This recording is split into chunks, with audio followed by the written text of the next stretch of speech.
tenía que alcanzar y fui escalando.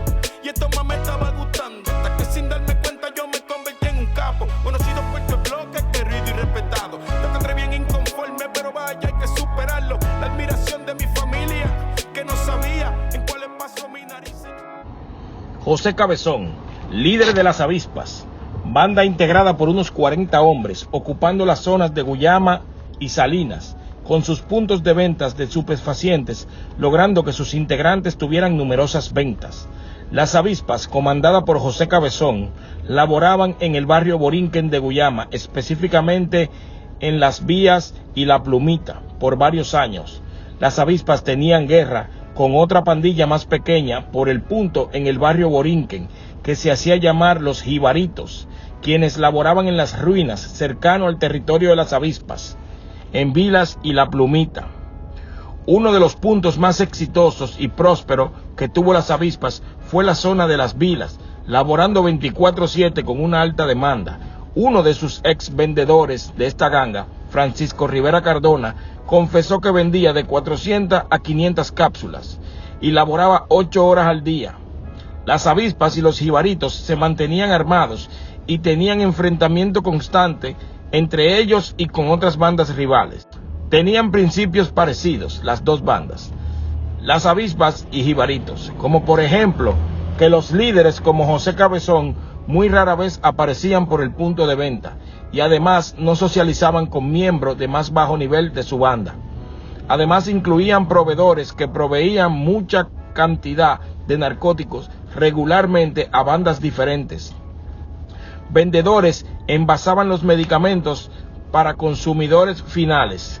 Corredores mantenían el almacén abastecido de mercancía y mantenían el orden y que se cumpliera todo.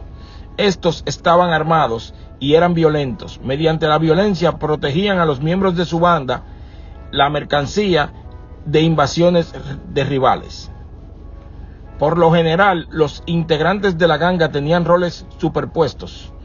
Un importante proveedor de narcóticos era Ofri, y quien era propietario de los bares Rumbas y La Cota Rota en Guyama, quien además era propietario de una tapicería y usaba estos negocios como punto de distribución de narcóticos para las avispas y los jibaritos y cualquier otra banda que necesitara provisión. De acuerdo a confesiones realizadas por Abdul Mendoza Lebrón, quien perteneció a la banda de los jibaritos y luego se cruzó para las avispas y fue apresado en 1999. Otro colaborador del FBI, apoyado Villodas, confesó que hizo tratos con Ofri en el 2000, comprando grandes cantidades de estupefacientes, pero que al final quien le hizo la entrega fue uno de sus empleados. Testificaron que Ofri siempre andaba armado y le fueron incautadas una 9 milímetros y una Colt 45.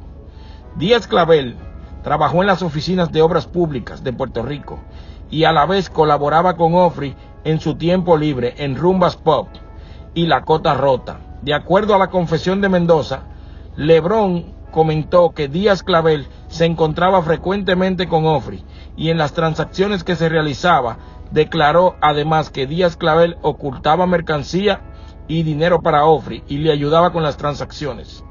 Villodas, quien hizo estas declaraciones, era primo segundo de Díaz Clavel. López Soto operaba en el punto de Olimpo, en Borinquen, donde vendía mercancías desde 1993 hasta 1998 y portaba armas de fuego constantemente. Además, fue ejecutor en ese periodo para las avispas y se le adjudica el tumbe de uno de los hombres de Mendoza Lebrón.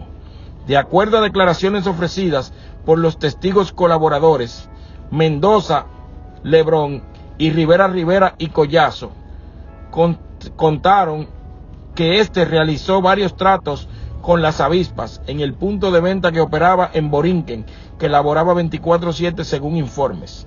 López Soto compraba y vendía la mercancía, mientras que Collazo y otro colaborador del FBI confesó haberle vendido armas automáticas. Además dijo que López Soto fue el que tumbó a Santito, un rival, en 1997, ya que este se lo confesó a Rivera.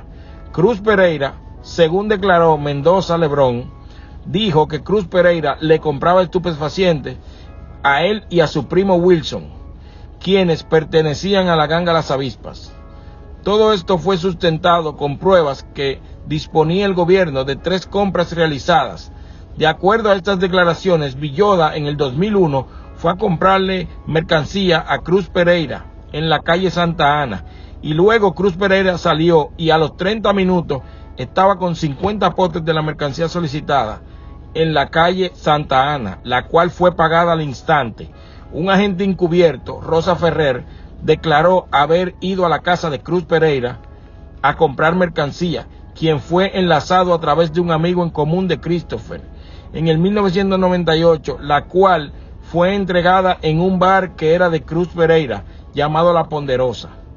Zaragoza Laza, conocido por el apodo del Viejo Mode y un miembro proveedor de Las Avispas, de acuerdo a declaraciones de Cardona, dijo que vio a Zaragoza muchas veces negociando con el gerente del punto de venta de estupefacientes llamado Javier Báez. Dijo además que cuando se agotaban los suministros de mercancía, siempre que aparecía el Viejo Mode, aumentaba la mercancía en el negocio. Olga Lebrón Ortiz, colaboradora que también fue vendedora del material en Borinquen, Guyama, en 1994 y 1995 pasó a ser compradora encubierta para el FBI. Confesó haber visto al Viejo Mode en Borinquen, según sus declaraciones, hasta 2 veces por semana, y confirmó lo que dijo el anterior testigo, haberlo visto con Javier Ortiz, el gerente del punto de venta. Además, lo vio regalarle muestra a los adictos. Esto es Mundo X. Si te gustó el video, no olvides darle like, compartirlo y suscribirte. Viví por mi pensar y por mi manera de actuar. Todo lo que quería yo mismo lo tenía que alcanzar y fui escalando. Y esto más me estaba gustando. Hasta que sin darme cuenta yo me convertí en un capo. Conocido por este bloque, querido y respetado. Yo te atreví bien inconforme, pero vaya, hay que superarlo. La admiración de mi familia, que no sabía en cuáles pasos mi narices yo metía. Y yo tranquilo seguía haciendo mi negocito. Andaba en deportivo, pero ya estaba en los archivos. El FBI sabía lo mío y me tenían un encubierto trabajando aquí conmigo. Y yo no sé lo que me pasó, estaba ciego y la vanidad a mí me cambió. Vine a esta tierra a progresar y conseguí 40 de por vida y no puedo apelar. Y yo no sé lo que me pasó, estaba ciego y la vanidad a mí me cambió. Vine a esta tierra a progresar y conseguí 40 de por vida y no puedo apelar. Salí temprano, estaba gris el día, yo sabía que ese día algo a mí me pasaría. Seguí pa'lante con